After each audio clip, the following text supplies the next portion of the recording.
बहुत सी बातें पहले हो चुकी हैं। एसटीसीए के फ़ायदे क्या हैं वो भी हो गया, टेक बहुत ज़्यादा डिस्कस हो गया। तो मैं और टेक के चीते भी माशाल्लाह हमारे साथ यहाँ बैठे हुए हैं। तो मैं बेसिकली उन बिजनेसेस को गाइड करना चाहूँगा या थोड़ा सा समझाना चाहूँगा या बताना चाहूँगा कि किस तरीके से आप जो है अपने नॉन टेक बिजनेस को भी टेक में लेके आ सकते हैं। और टेक का फ़ायदा क्या है आज की दुनिया में, कि क्यों आज हम टेक की इतनी बात कर रहे हैं, क्यों दौर इतना बदल गया कि टेक अब एक जो पहले एक लग्जरी थी वो अब एक ज़रूरत बन गई। आज से 20 साल पहले जो थे, जो बिजनेसेस थे, वो कैपिटल के ऊपर compete करते थे कि कितना कैपिटल है टोटल, जिसके पास ज़्यादा पैसा उसका उतना बड़ा कारोबार होता था। फिर उसके अगले 10 साल के अंदर जो चीज़ है वो चेंज हुई, उसमें ये आ गया कि फिर किसकी कितनी वैल्यूएशन है, कौन कितना वैल्यूएट कर रहा है अपने बिजनेस को, कितना ज़्यादा वो स्टॉक्स के अंदर जा रहा है और कितना ज़्यादा आगे उस चीज़ को लेकर आ रहा है। फिर अगली दफ़ा जो चेंज आया है दैट इज़ इन बिटवीन, कि कौन कितना ज़्यादा टेक अडॉप्ट कर रहा है, किसका टेक कितना अच्छा है। अभी फॉर एग्जांपल अगर ई कॉमर्स की एग्जांपल लेते हैं तो उसमें अब सबसे बड़ी रेस ये है कि किसकी वेबसाइट सबसे ज़्यादा जल्दी लोड होती है, किसका रिस्पॉन्स टाइम कम है, किसकी पिंग कम है। वो बातें जो पहले शायद हम सोचते भी नहीं थे, आज इंटरनेट की स्पीड की वजह से हमें सोचनी पड़ी और हर बिजनेस के लिए अपने आप को ऑनलाइन करना एक मजबूरी बन गया। और अब आज के दौर में, जैसे मैंने पहले कहा कि जो टेक्नोलॉजी है अब एक लग्जरी नहीं है, एक नेसेसिटी है। जिस तरीके से पहले क्या होता था कि एसी की सर ने एग्जांपल दी थी कि एसी पहले जो होते थे वो लग्जरी होते थे, कहीं कहीं होते थे, अब मजबूरी बन गए। So same goes for the tech, कि पहले किसी किसी ऑर्गेनाइजेशन में होती थी, बट अब किसी ना किसी तरीके से वो सारी ऑर्गेनाइजेशन है, कि व्हाट्सएप एक एग्जाम्पल है, कि ये भी एक टेक की ही एग्जाम्पल है कि हर ऑर्गेनाइजेशन किसी ना किसी तरीके से टेक को अडॉप्ट कर रही है। अच्छा, अब प्रॉब्लम क्या है ट्रेडिशनल बिजनेसेस को, और कुछ ऐसी प्रॉब्लम्स जो अभी भी कुछ बिजनेसेस हमारे, नॉट ओनली इन फैसलाबाद पर पूरे पाकिस्तान के अंदर, क्योंकि यहाँ पे भी वो उतनी जल्दी चेंजेस नहीं आए जो फेस कर रहे हैं। हम लोग नॉर्मली सोचते हैं कि एक्सेल के ऊपर चल रहे हैं तो सारा हिसाब हमारा हो जाएगा, या हम जो है वो बेसिकली मैनुअल रजिस्टर रख लेते हैं, या हमारे खाते सिस्टम चल रहे हैं तो वो हो जाएगा, या हमारे मुंशी हैं वो हमारा सारा कुछ मैनेज कर लेंगे। इससे प्रॉब्लम क्या होती है? इससे प्रॉब्लम ये होती है कि जब हमने कोई डिसीजन मेकिंग करनी होती है, या हमने कोई एक फाइनल प्लान बनाना है, या हमने कोई फोरकास्टिंग करनी है, तो वो हम नहीं कर पाते। क्यों? फिर हमें भेजना पड़ता है, जाएं जी रिकॉर्ड रूम में जाएं, रिकॉर्ड लेके आएँ, बाकी कागजात लेके आए, उन कागजात को देखते हैं कि उसके ऊपर किस तरीके से हम जो है अपना हिसाब किताब करें, और 3-4 दिन लग जाते हैं डिसीजन मेकिंग में। तो हमारे पास जो है ना काफ़ी कुछ हमारा जो हमारे लिए मैटर करता है। जिसमें फॉर एग्जांपल हमारा ये कि एक जनरल चीज़ होती है स्टॉक की पोजीशन।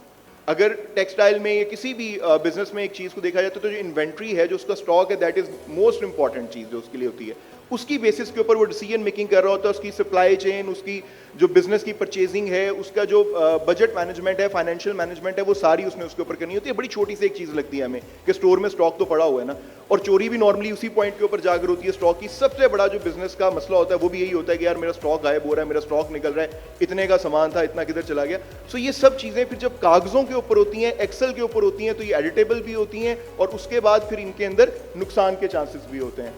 अच्छा जी, फैसलाबाद के अंदर तो अल्हम्दुलिल्लाह अल्लाह ताला ने बहुत ज़्यादा यहाँ पे कारोबार को जो है वो इकट्ठा किया हुआ है, कारोबारी हजरात हैं यहाँ पे, तो यहाँ पे अपॉर्चुनिटीज़ बहुत ज़्यादा हैं। जिस तरह टेक्सटाइल है, गारमेंट्स है, एग्रीकल्चर है, फूड प्रोसेसिंग है, लॉजिस्टिक्स है, होलसेल ट्रेडिंग है, ये सब वो सेक्टर्स हैं जो फैसलाबाद में काम कर रहे हैं और बहुत बड़े लेवल पे काम कर रहे हैं। फैसलाबाद में अगर आप मिल्स का जिक्र करेंगे तो बहुत बड़े लेवल पे बहुत बड़ी मिल्स हैं जो काम कर रही हैं, और हमारे अपने ज़ाती ब्रांड है, जिस तरह डिजी खाता है माशाल्लाह बड़ा ज़बरदस्त इंटरनेशनल जा रहा है, फिर ईलो है, उसके अलावा और भी डिफरेंट ब्रांड्स हैं जो माशाल्लाह यहाँ से उठे, दाढ़ी मूंछ है जो यहाँ से उठा और बहुत आगे गया, ठीक है, और पूरे पाकिस्तान के अंदर, और उसने अपनी एक जो है वो साख बिठाई। अब पॉइंट ये है कि ये वो चीज़ें हैं, ये वो सेगमेंट्स हैं जहाँ पे अगर हम टेक को अडॉप्ट कर लेते हैं, या थोड़ा सा टेक के अंदर हम इस चीज़ को समझ लेते हैं कि यार ये खर्चा नहीं है, ये थोड़ा सा हमारा जो है कारोबार चलाने का एक जरिया, और हमें ये कारोबार देगा और आगे हमारे कारोबार में आरओआई लेकर आएगा, तो फिर हमारे लिए इसके जो बहुत से फायदे हैं वो भी निकलेंगे। एसटीसी ने तो अपने फायदे बताए कि वो क्या निकलेंगे टेक के ऊपर आगे, ठीक है। अच्छा, अब ये वो चैलेंजेस हैं जो अभी करंट टेक्सटाइल इंडस्ट्रीज जो हमारे अभी फैसलाबाद की हैं जो फेस कर रही हैं, उसके अंदर basically production delay, inventory mismatch, fabric wastage और क्वालिटी इशूज, ये वो चीज़ें हैं जो करंटली हाई एंड टेक्सटाइल्स ने तो अडॉप्ट कर लिया, वो शायद ये फेस नहीं कर रही, बट जो लो एंड टेक्सटाइल्स हैं, जो या मीडियम टियर की बात कर लेते हैं, वो इंडस्ट्रीज़ हैं, वो ये चीज़ें फेस कर रही हैं। बहुत सी ऐसी इंडस्ट्रीज़ हैं जिनको मैं भी जानता हूँ, स्टिचिंग यूनिट हैं, वो क्या करते हैं, वो बेसिकली अपने कपड़े वगैरह फैब्रिक्स को स्टिच करते हैं, उसके बाद अमेजॉन, ईबे के ऊपर उन्हें एक्सपोर्ट करते हैं, और they are earning very good. हमारे फैसलाबाद से भी 2-3 लोगों को मैं जानता हूं जो ये काम कर रहे हैं, और उनका रेवेन्यू की अगर बात की जाए तो 20,000, 30,000 टू 40,000 पाउंड्स उनका पर मंथ का रेवेन्यू है। ये एक बंदा है जो ये काम कर रहा है, और उन्होंने अपने आप को ऑर्गेनाइज किया हुआ है। और जो डिसऑर्गेनाइज्ड हैं, बेशक वो अमेजोन पे जा रहे हैं, बट उनकी इन्वेंट्री ऑर्गेनाइज नहीं है, उनका स्ट्रक्चर ऑर्गेनाइज नहीं है, उनका रेवेन्यू जो है इसकी निस्बत वो बहुत कम हो जाता है। अच्छा, अब मैन्युफैक्चरिंग डिजिटाइजेशन किस तरीके से जो है हम इस चीज़ को डिस्कस कर सकते हैं, इस चीज़ को लेकर आ सकते हैं कि जो हम मैन्युफैक्चरिंग कर रहे हैं उसको डिजिटाइज कर लें, उसके प्रोसेस को हम जो है वो एक डिफाइंड वे के अंदर ले जाएं, ताकि एज अ ऑनर या एज अ ग्रुप आप कह लें कि या एज अ जो आपके डिसीजन मेकर्स हैं उनके लिए आसानी हो समझने में कि चीज़ें चल किस तरीके से रही हैं। So basically digital work order, machine monitoring, maintenance scheduling, product planning and resource utilisation tracking, ये सब वो चीज़ें हैं जो आपको किसी भी बेसिक ईआरपी या अच्छे ईआरपी के अंदर मिल जाती है। और ईआरपी तो बहुत बड़ी बात है, आप एमआरपीस के ऊपर भी जाएंगे तो वहां पे भी मिलना आपको ये स्टार्ट हो जाएंगी। इनका फायदा आपको क्या होगा, इसका बेनिफिट आपको ये होगा कि जितनी भी आपकी ऑर्गेनाइज्ड जो इन्वेंट्री है होगी, उतनी अच्छी आपकी सप्लाई चेन और सेलिंग होगी। दिस इज अबाउट ईआरपी के ईआरपी किन किन चीजों को कनेक्ट कर देता है। अच्छा, ERP is basically enterprise resource planning. This is a very huge thing. हम लोगों ने अभी सैप का नाम सुना होगा, ओडो का नाम सुना होगा, इस तरह के और बड़े ईआरपीज हैं जिनका नाम सुना होगा, but the thing is that कि ईआरपी अगर आप डिजिटाइजेशन में जाते हैं और आपके अपने प्लान्स हैं, यानी आपने अपने हिसाब से चीज़ों को कस्टमाइज करवाना है, तो वो भी हम लोग करवा सकते हैं और वो फैसिलिटी भी अवेलेबल होती है। उससे आप अपने different departments depending upon your industry, लाजम नहीं होता कि हर एक इंडस्ट्री का फ्लो सेम हो, different industries have different flows and different protocols, तो वो सारे आप अपने डिपार्टमेंट्स को कनेक्ट भी करवा सकते हैं, उनको एक लूप के अंदर भी लेकर आ सकते हैं और डिसीजन मेकिंग चैनल्स भी आपके स्ट्रीमलाइन हो सकते हैं। अच्छा जी, अब ये ईआरपी के बेनिफिट्स हैं कि इससे आपको बेनिफिट्स क्या हो सकते हैं। आपकी एक्यूरेसी जो है वो 70% टू 95% तक इंक्रीज हो जाती है, और रिपोर्टिंग टाइम इधर तो मिनट्स है, लेकिन एक्चुअल जो लोग यूज कर रहे हैं उनको पता होगा कि इट्स इन सेकंड्स।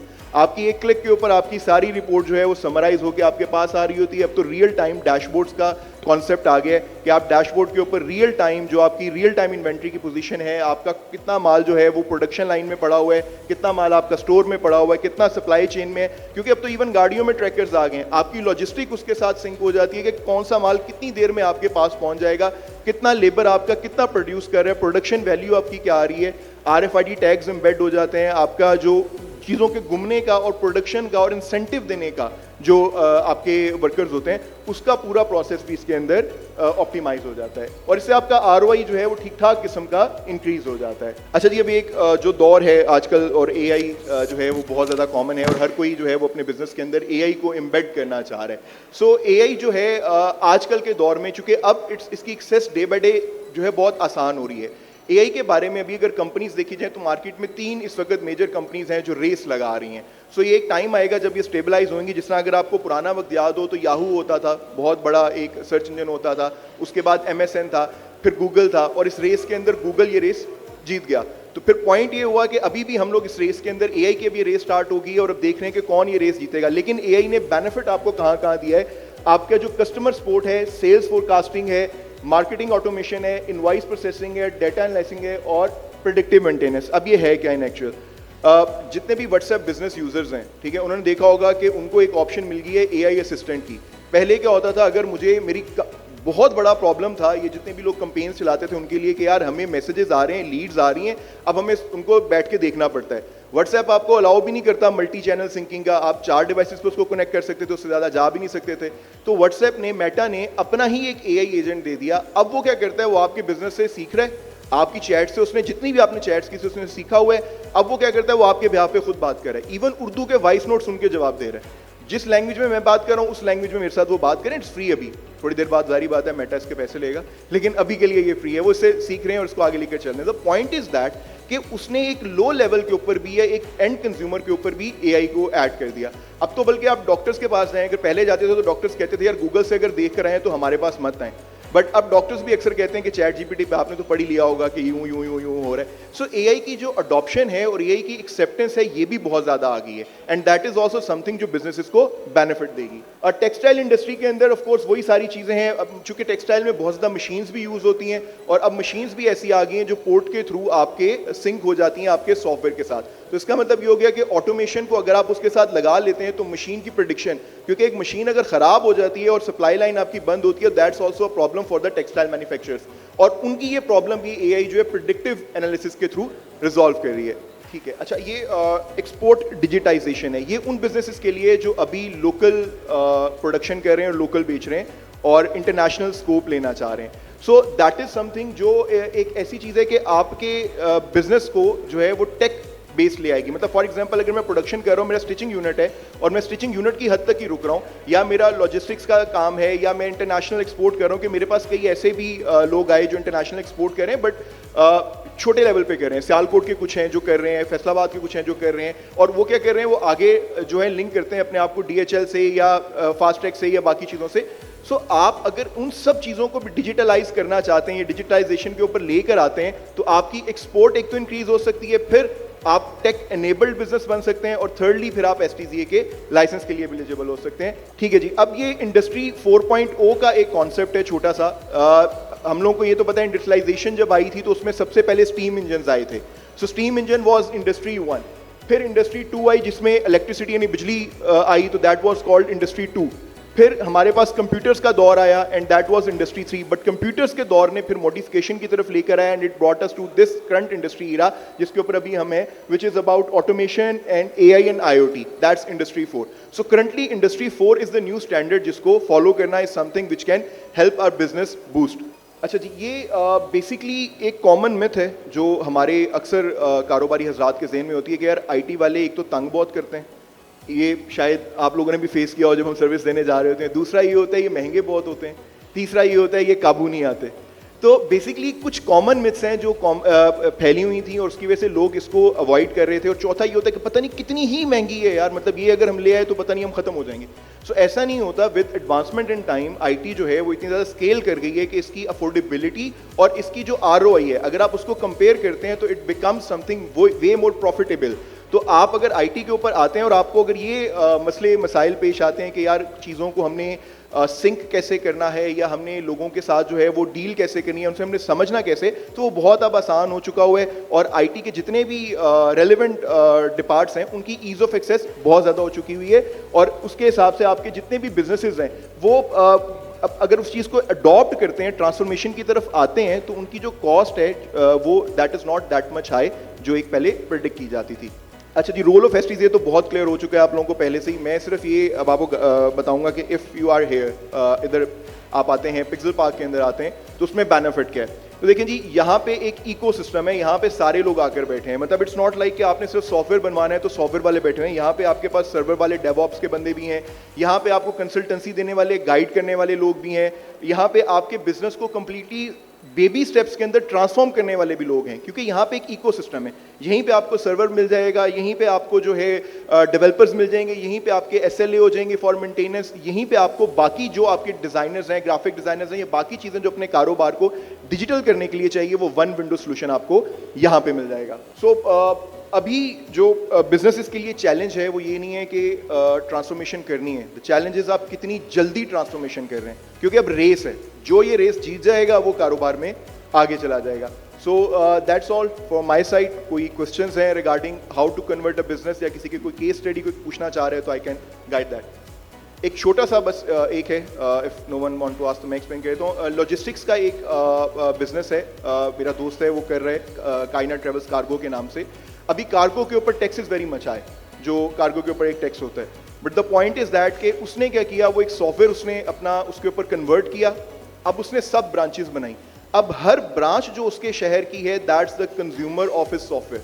सो उसका मेन बिजनेस जो उसने रजिस्टर करवाया that he registered as tech logistic provider, और उस केस के अंदर उसने अपने टोटल बिजनेस को, जो उसका एक नॉर्मल बिजनेस होता है और टैक्सेशन होती, उससे अवॉइड करके टेक साइड पे लाके उसने वो बेनिफिट्स अचीव कर लिए।